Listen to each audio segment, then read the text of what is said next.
Well, if you were one of those some people that bet that the Guardians are going to sweep the Yankees in the ALCS, sorry to ruin your day.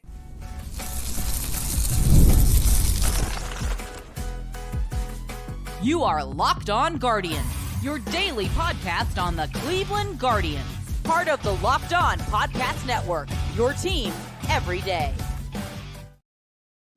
Hello, everyone, and welcome to the show today.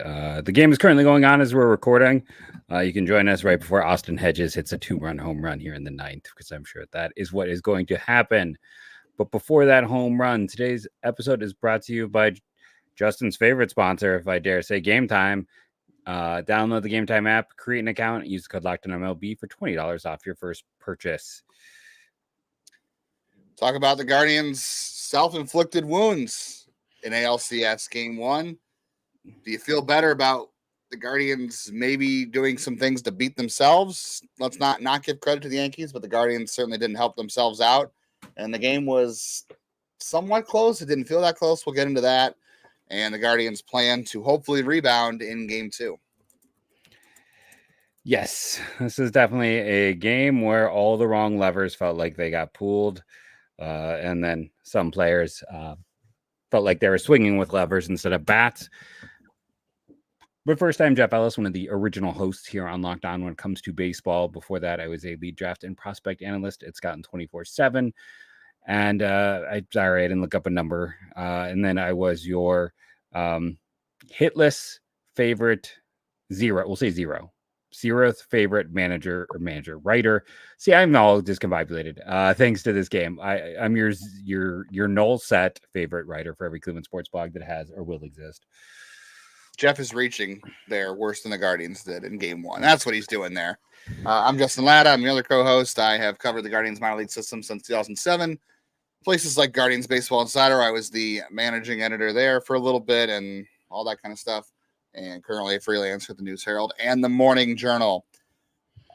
Jeff, I know you don't necessarily agree with this, but look, the Yankees won that game. I'm not going to say the Guardians. Yeah, no, they won it. I mean, they performed. The Yankees won that game, but the Guardians certainly did not. Was good teams win, bad teams. Cleveland's a good team, don't get me wrong, but it was one of those games that felt like a game from a year ago where, it was just sloppy and poor. Like Vogt made a lot of questionable decisions, like more than I felt like he's made the entire postseason. Odd game on so many levels. Yeah. So the question I was going to ask was, do you feel better that the game was sort of in reach at the end there at times? No. Considering all that went wrong? Or do you feel worse that maybe you had chances? Again, the Yankees did enough to win this game. The Guardians definitely did it and made enough mistakes to let the Yankees have an easier, I'll say it, I'll joke it, an easier path to victory. We saw the quotes before about Jeter and A-Rod both saying that the Yankees had an easy path to the World Series, and maybe they do. I don't know, but the Guardians certainly gave them more than enough wiggle room. You can't give those runs away in Yankee Stadium. No.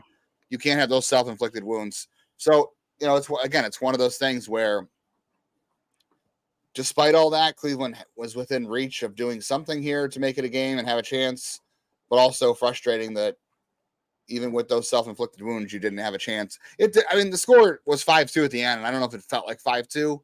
It did. But at the same time, this game could have been a lot worse, and if a couple of different things go in another way, I know that feels like grasping at straws, but there were inflection points in this game where different decisions could have been made, which we'll get into, where this game could have been in the balance a lot closer and you had a chance to win. So again, it's frustrating that you were close enough to win or do something about the game, but also, you were. I don't know how close they were, just because I think it's a glass half empty, glass half full thing.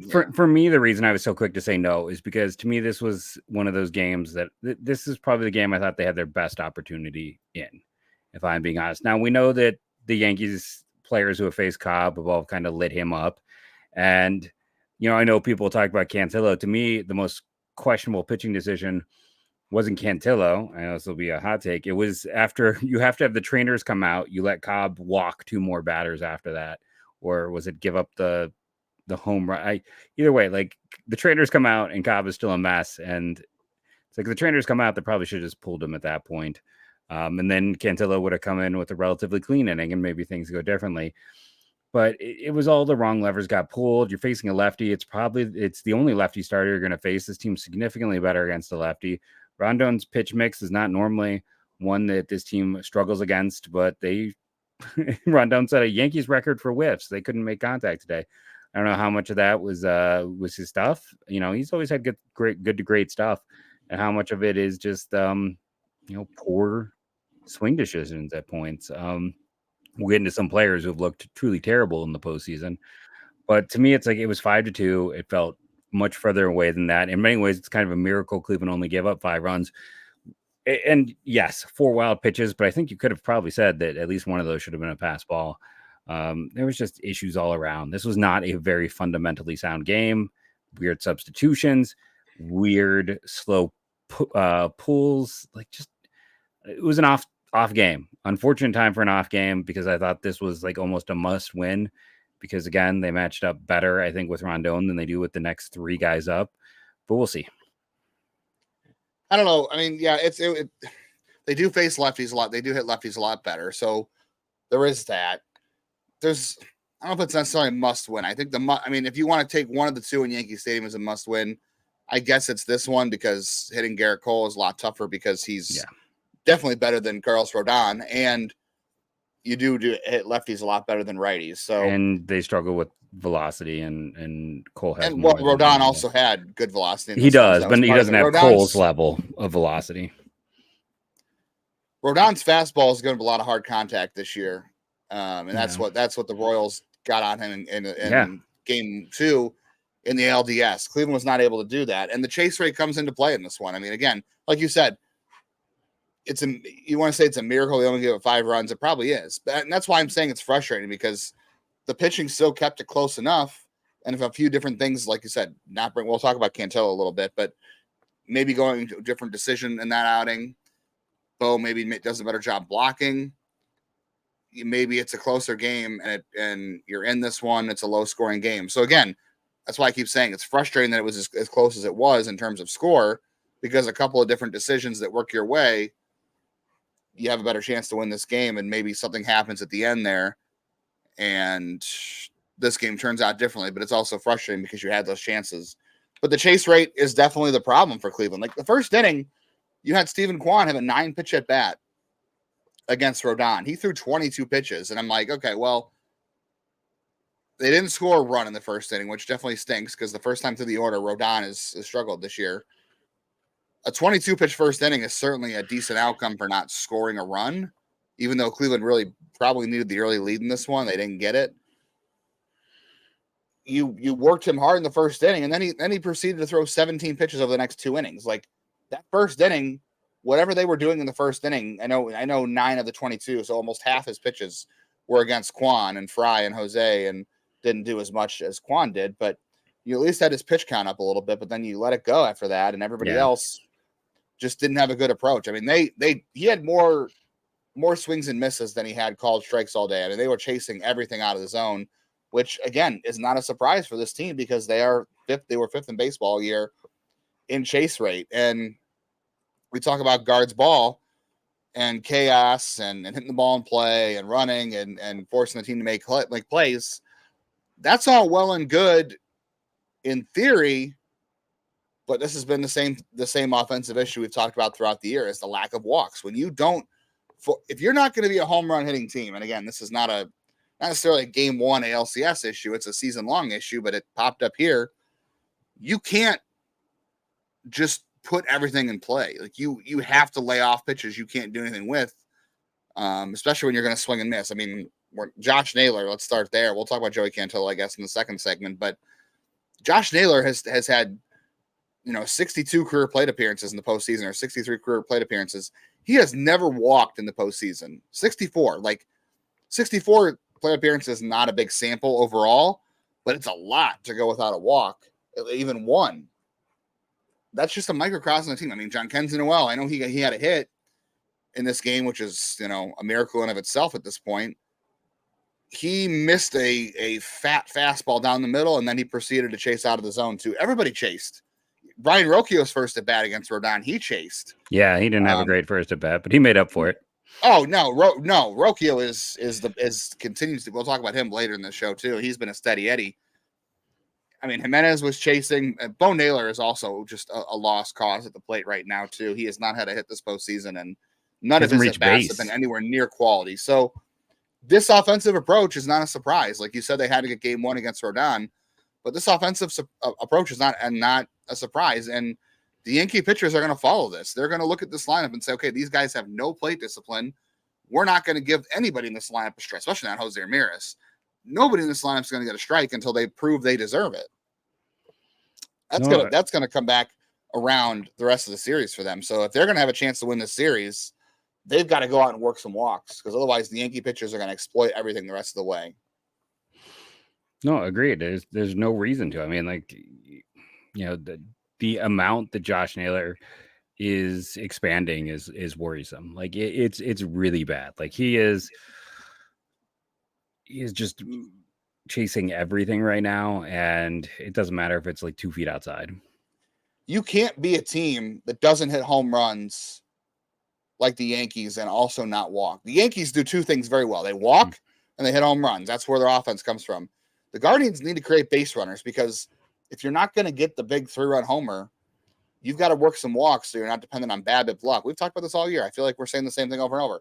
You've got to work some walks. And if you at least earn the respect of the pitchers to throw strikes, maybe you get something to swing at, and maybe you can collect some hits together. But you certainly can't do it by chasing the way they chased in game one. All right.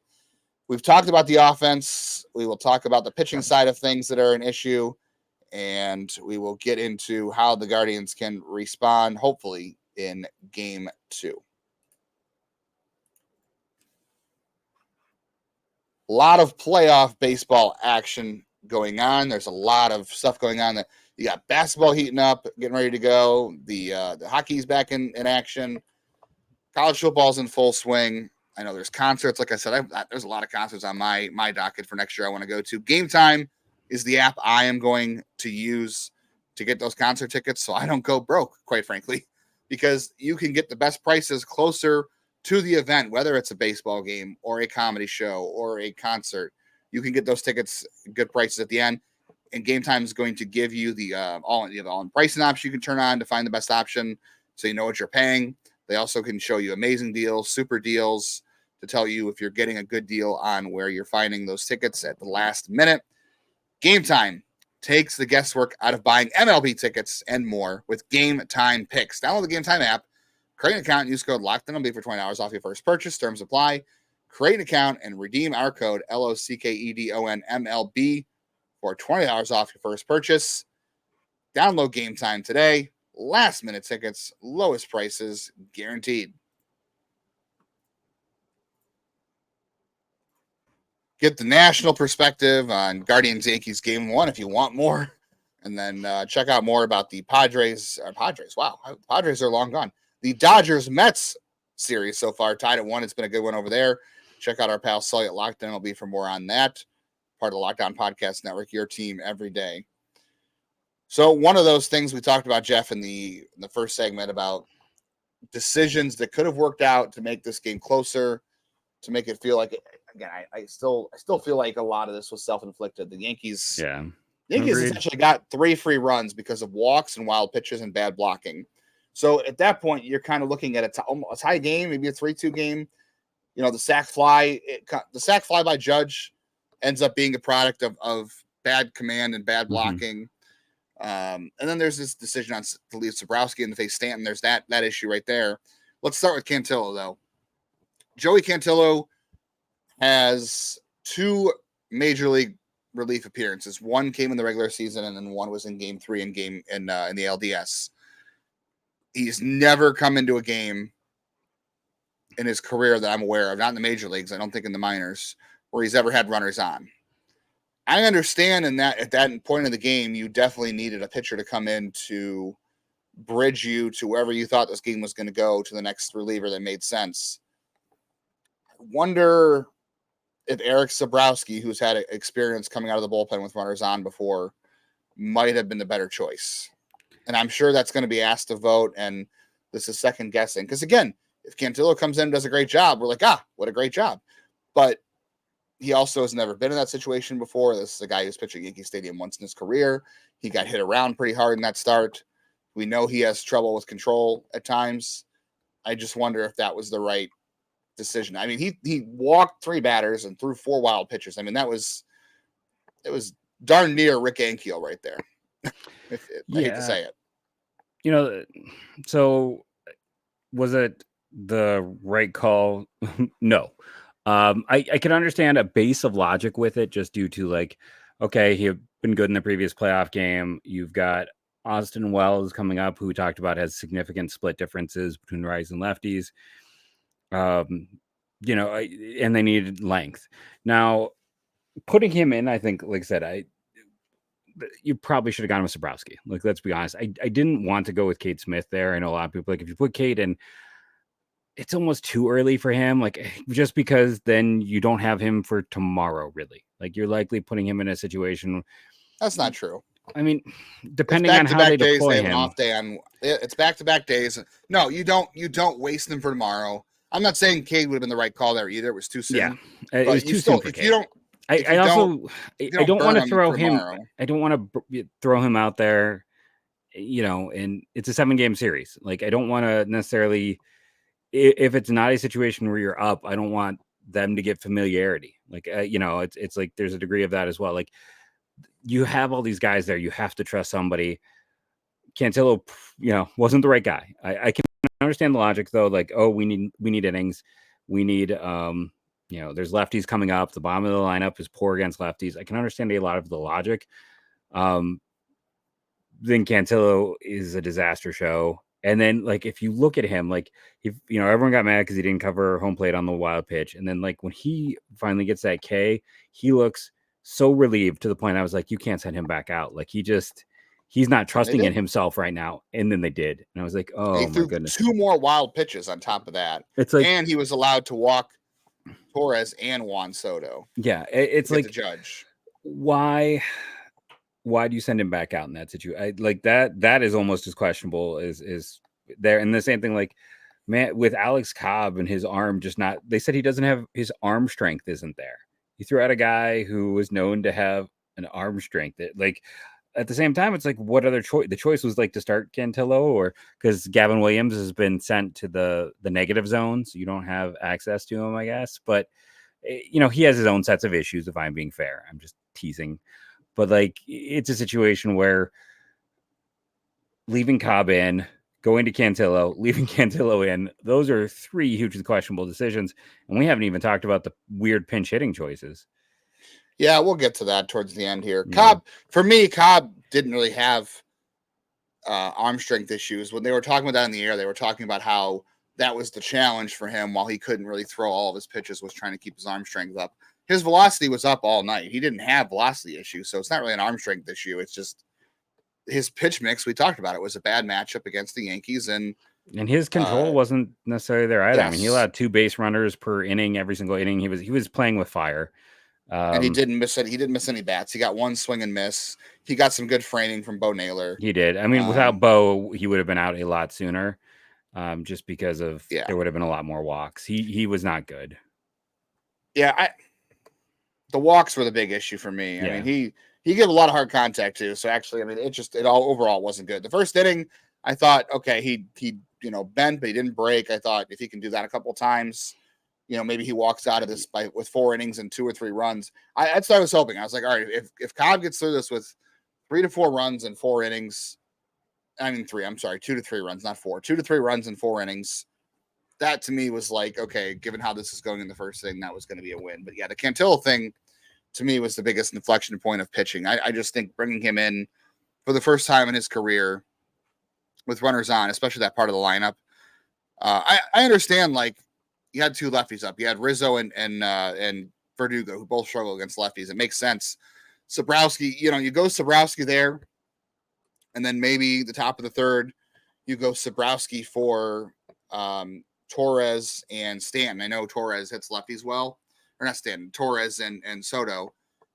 And he ended up facing Soto and retiring him later in the game, did Sobrowski.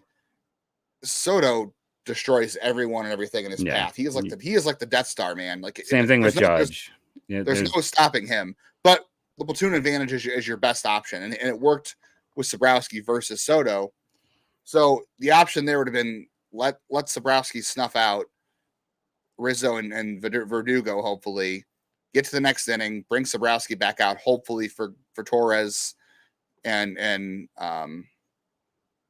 Soto, and then maybe you go to Avila, and then you go to Cantillo. You know what I mean? Because Avila, if we're going to talk about any silver linings here, Pedro Avila hasn't pitched since God knows when. What, the last Saturday of the regular season? He gave us some hard hits, but he did enough.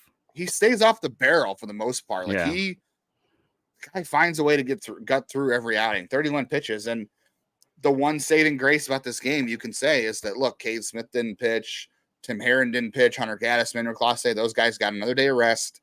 You lost the game. You're trying to win a 7-game war here is what you're doing. So at some point, one of these games was going to happen. You know, I know he said that Rodon was the guy they needed to beat. It's going to be very hard to beat Garrett Cole to tie this up coming back home. You're just going to have to try because there's bad decisions were made. Things unraveled the wrong way. And we could talk about that. And then in the last segment of the show, talk about pinch hitting and how the Guardians are going to bounce back today.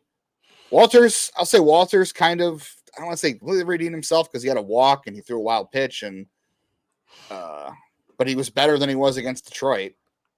So the big inflection point ends up being the Cantillo decision, and then leaving Sabrowski in to face Stanton, which was an all-time move that I mean, that was as bad as pulling Cantillo back out there because Stanton crushes lefties and Sabrowski threw a 93-mile-an-hour chest-high fastball that anybody with a pulse in Major League Baseball was going to hammer.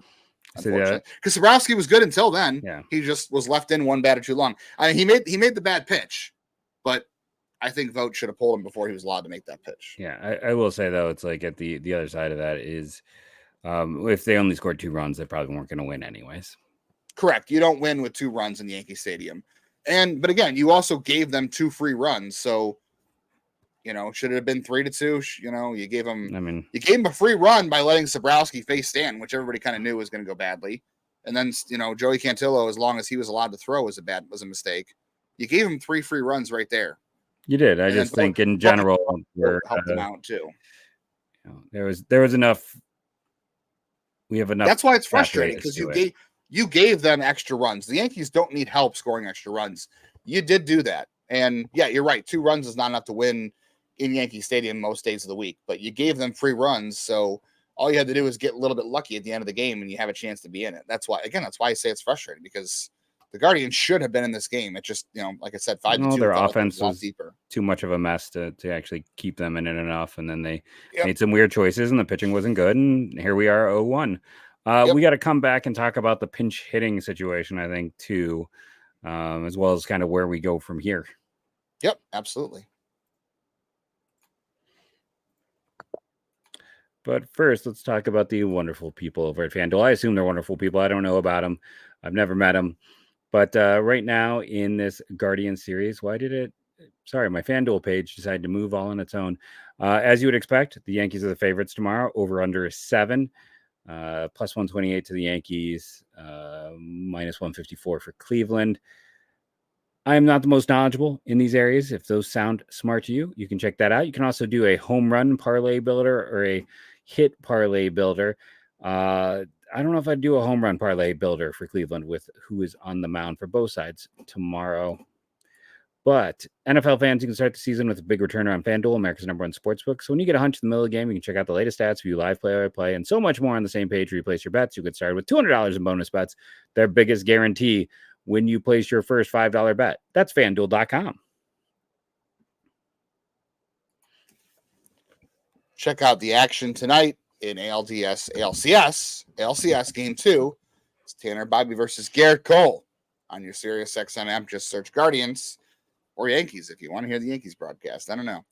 I was trying to find a way to play the radio broadcast for Cleveland and watch the game on TV because I just couldn't do the TV broadcast anymore. I don't know. Did you try the data cast that they did on True TV? Did you try that out? I don't have access to that. Oh, it's on. Okay, so it's on True TV. I turned that on for a little bit because it was supposed to be kind of the Nerdcast, and it was Mike Petriello and John Palmarosi and Dexter Fowler.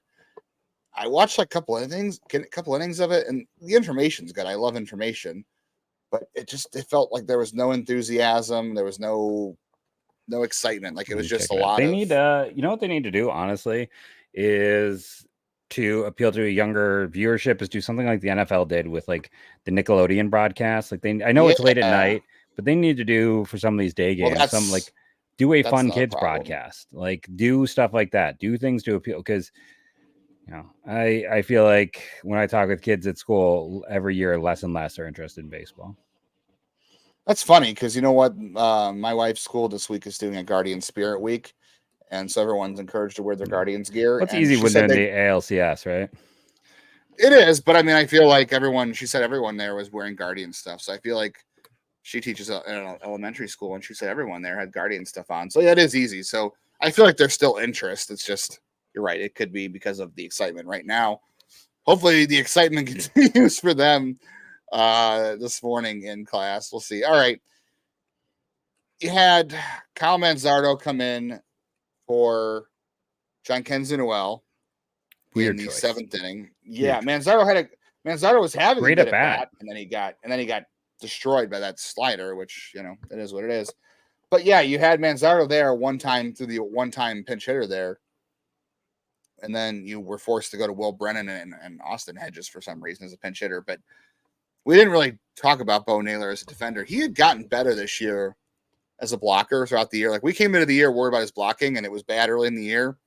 And midway through the year, we're like, oh, he actually got better at blocking. And then tonight was not great, or Monday night was not great. What do you mean? And then offensively, he is just, again, he's lost at the plate. He's been lost at the plate. It's bad. So Hedges ends up hitting for him. I guess there's a real conversation to be had whether or not you just start Hedges from here on out because of the defense.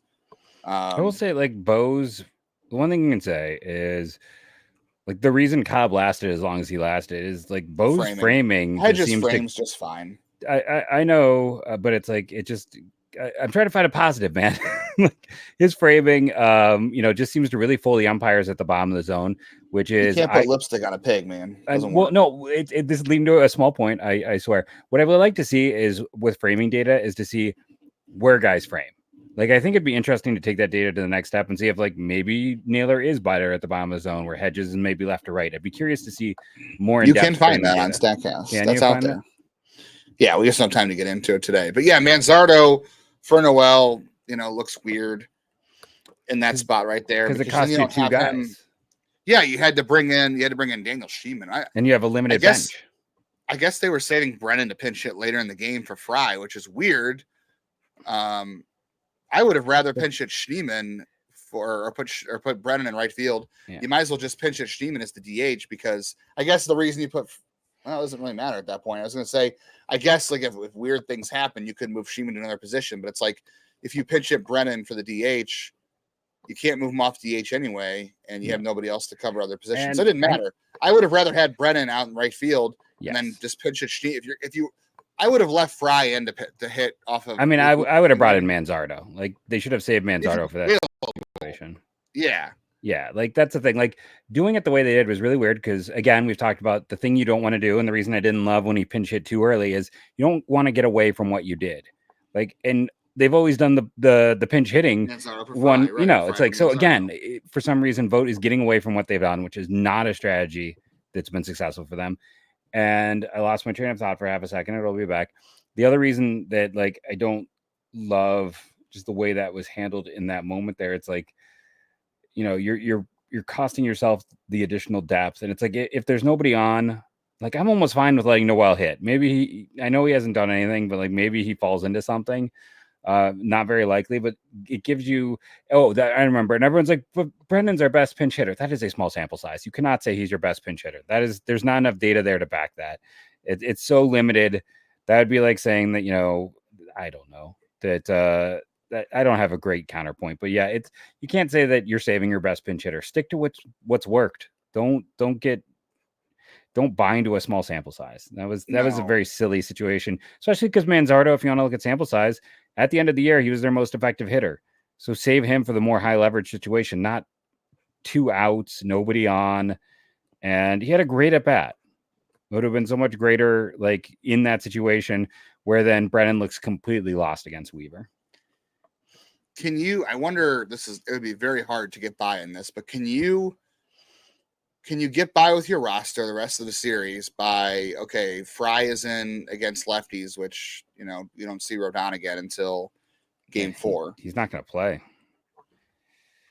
Rodon will pitch game 4. No, 5, Fry is not going to play the rest of the series almost. Yeah, he'll be a pinch hitter. So I guess this is a moot point. I was going to say, do you go? I mean, man, Noel at this point should be staying on the bench for a pinch hit appearance. The only thing I was going to say, if he had more lefties, was start Fry, pinch hit Manzardo for Fry, and then if you want to get into a late situation, you pinch hit Noel for Manzardo against the lefty, and then you essentially have 3 DHs on your roster, which is what you do have, or 4 if you want to count Josh Naylor.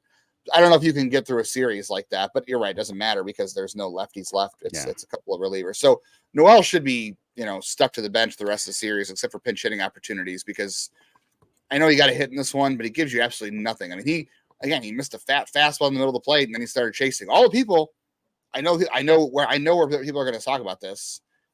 They should get their own channel for talking crap about our podcast, but people are going to say that, oh, John Kensington Noel's chase rate didn't matter.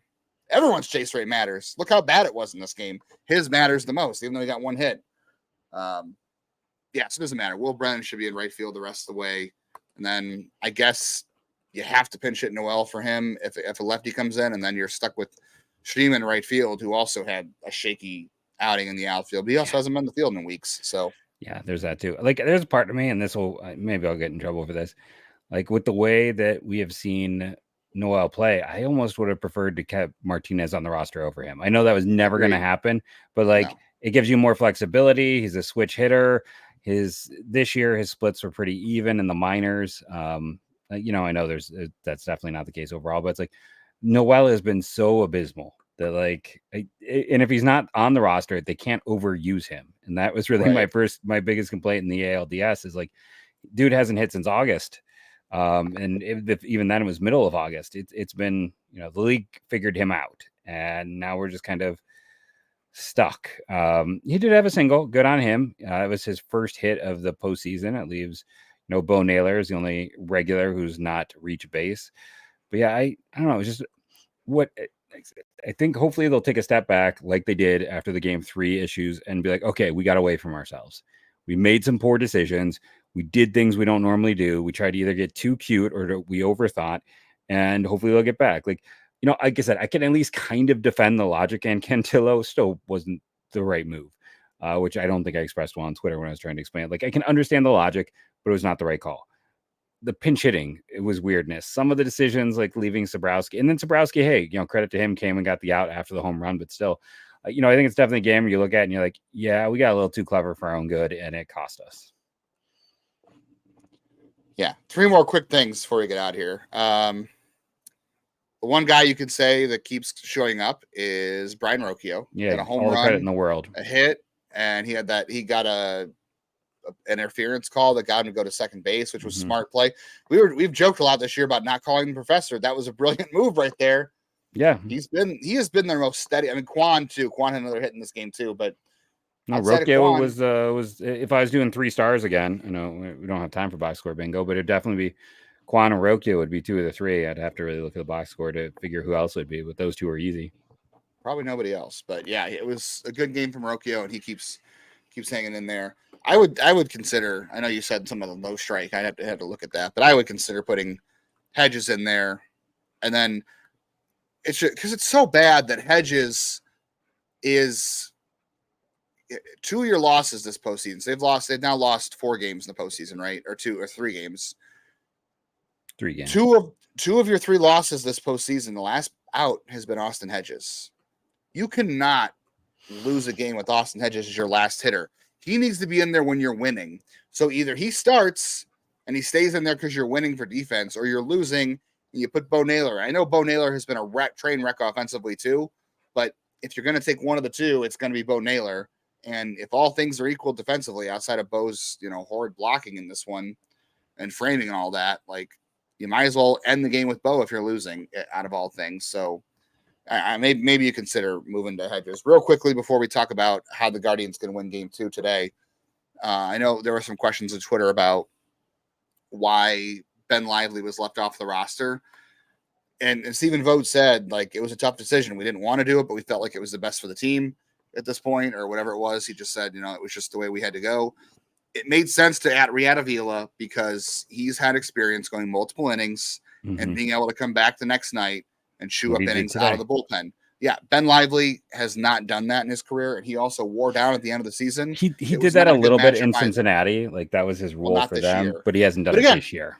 Again, like you just said, don't do the things you weren't doing all year. Yes, exactly. No, I agree with you. I agree. Yeah, so I was just stating it before someone corrected us in the comments. That's all. More than likely, Gavin Williams looks like he is in line to start game 4. So it's Cobb, Bidey, Boyd, and then Williams, and then you go back to. We'll have to talk about going back to Cobb or not. I don't know. That'll be a discussion for the off day, I suppose.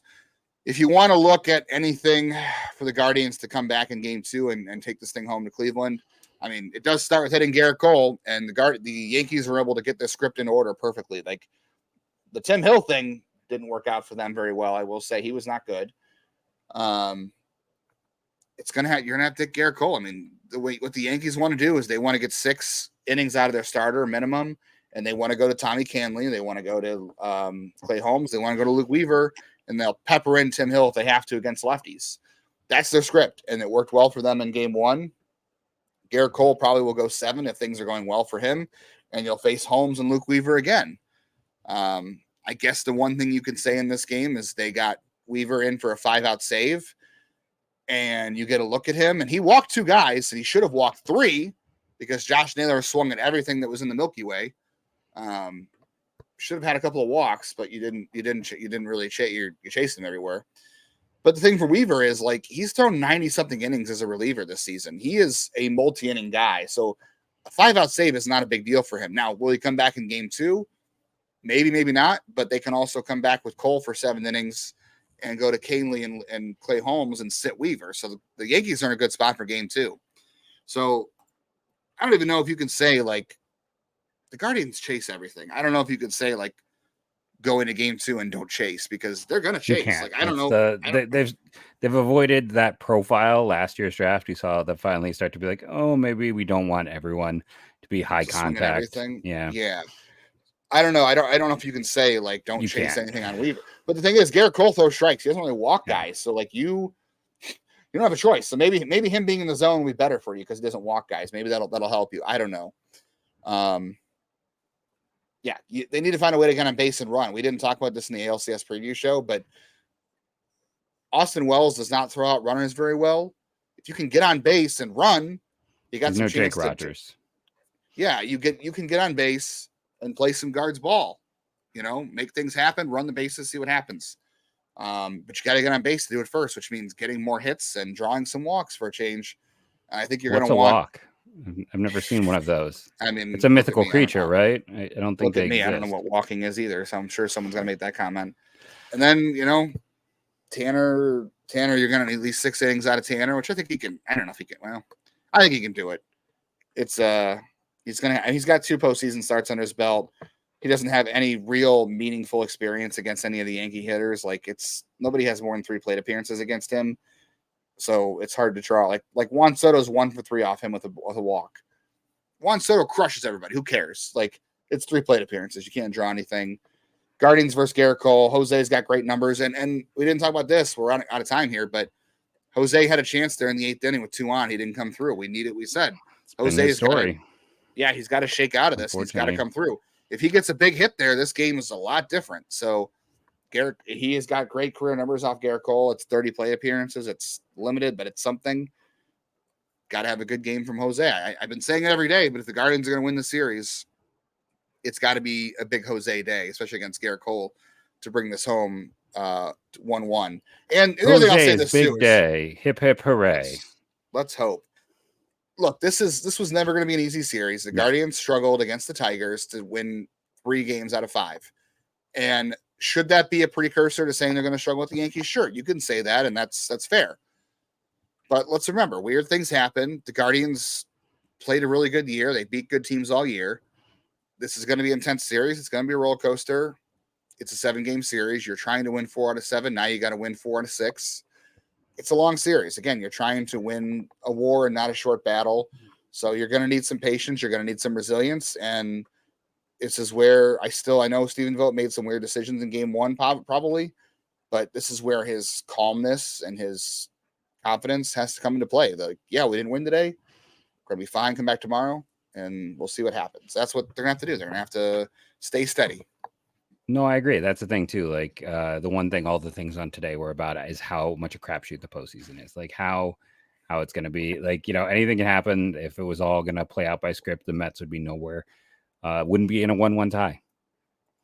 I don't think if things went to script, the Guardians even be here. They would have lost to Detroit because, go back to David Fry home run off Bo Brisky. We didn't see that coming. Didn't see beating Tarek Skubal in game 5. It happened. Things happen. So the Guardians got a puncher's chance here. They just got to stay steady and have some breaks go their way. Call me crazy, Jeff. I don't think you can win a game throwing 4 wild pitches and walking 3 guys. If they don't do that on Tuesday, it might be a closer game. We'll be back in your feeds on Wednesday to talk about game 2 if the Guardians can even this thing up, and we will look ahead to game 3. Thank you all for joining us. Remember to rate and review, download daily, do all of your parts. Thank you for your great support, and go Guardians, go. Be an everydayer.